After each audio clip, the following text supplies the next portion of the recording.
Hi, friends. So I called a third time to get into Social Security queue.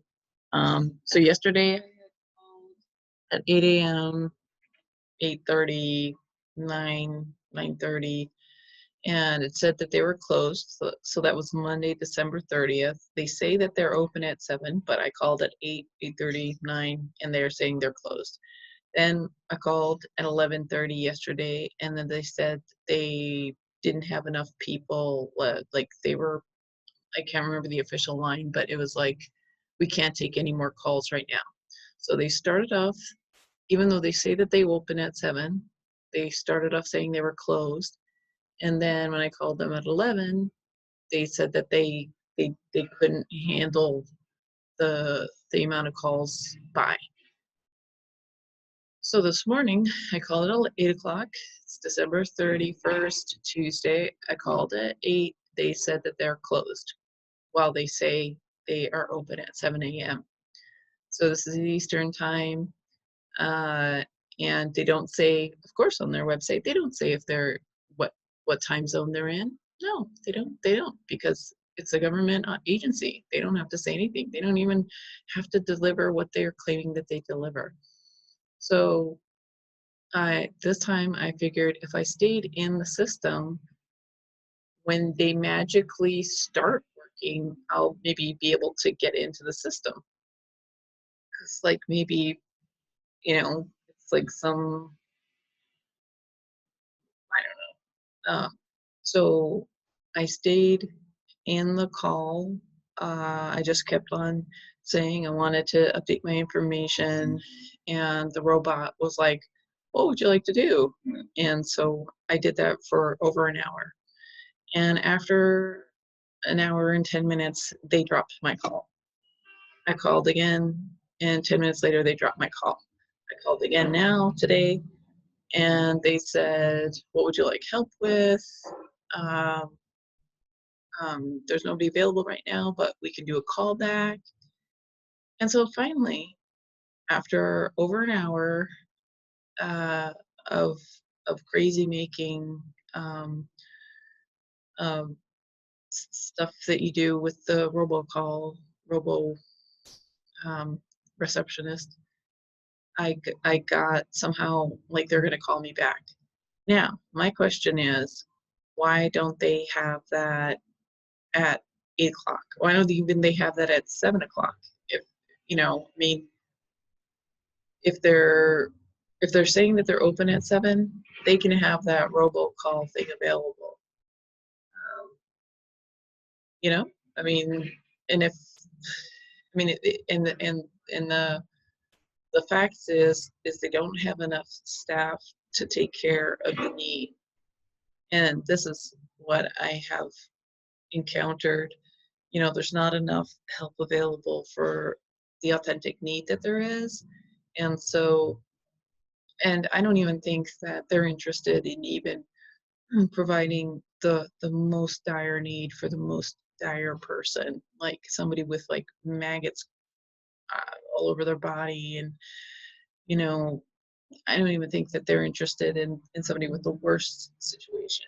I think it's a totally subjective, emotional, immoral motivation that drives people at Social Security. And I'm sure there's some very nice, decent, Bible believing, saved uh, children of God, or soon to be children of God, and that's really the most important thing, is like people do get saved. And I do feel like this is almost a temptation. This is a temptation, like, for somebody who's working for the government. It's such a, you probably see so much need and so much abuse, and it's almost like you have to dissociate. But hardening your heart, having a heart of stone.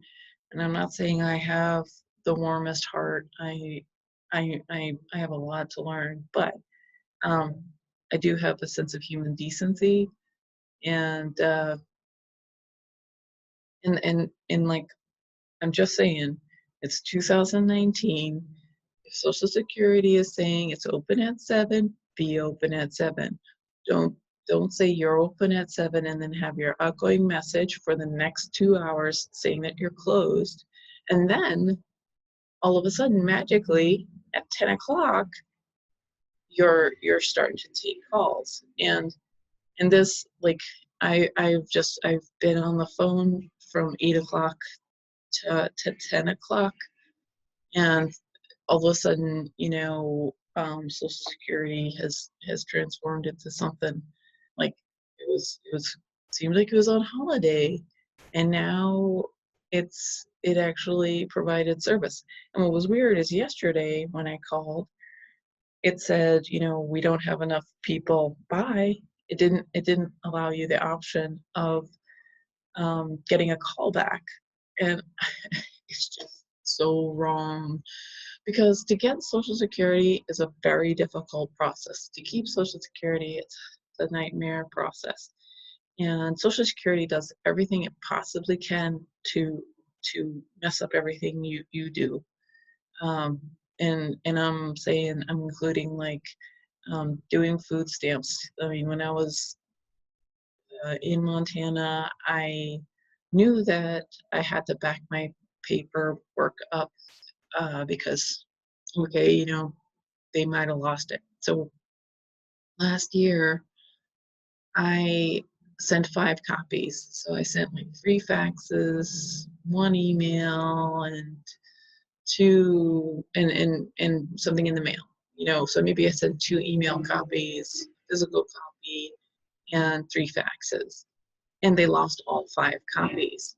And they had no shame. They had, and this is in Montana, okay. Um, so it's like pure evil. People think like evil is obvious. People think evil is just ugly and greasy and whatever.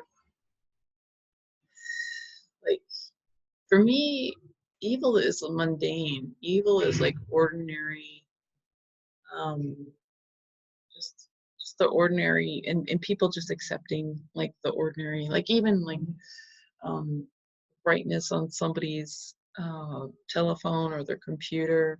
Like on this computer, there's a really bright computer camera light. It's like blinding, and that's like damaging people's eyes, like the brightness of uh, computers. Like, hopefully you guys know about like how to dim your computer screen, but there's also flux, Lux. But um, like, people are going blind because of the brightness on the screen. So even though I'm complaining about Social Security, I just want to show you, like, if you have a computer, try to see if there's like something you can change about the brightness on your phone or your computer. So I'm just turning it back because I don't want to, for those who aren't uh, into that, I don't want to like mess up the screen too much. But anyways, I feel like evil isn't just like in fairy tales or in politics, some remote place. I feel like evil is actually, it's the workplaces that put me in this situation. It's the negligent workplaces that poisoned me, that abused me, that didn't pay me adequately, that discriminated against me, uh, and it's systems too, that put me in a situation where I need to access my FICA, like the insurance that I paid into, that provide that this is my insurance that I'm using. And if workplaces could be decent, if managers, if decision makers could just be decent and expect decent behavior from their employees and their customers. I'm not saying, like, we all have to behave. We all have to share this existence. And Anyway, I just think it's really interesting and it doesn't make sense that I called Social Security yesterday. They said that they were closed. The same thing happened.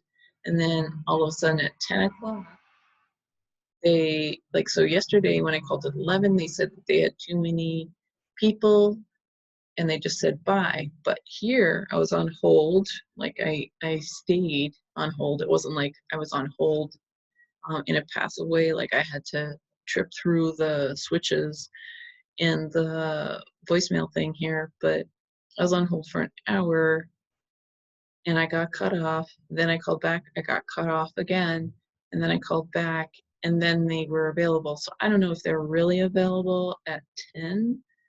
But anyways, and they weren't like available. They were still busy, but they were able to take, they're gonna do a callback.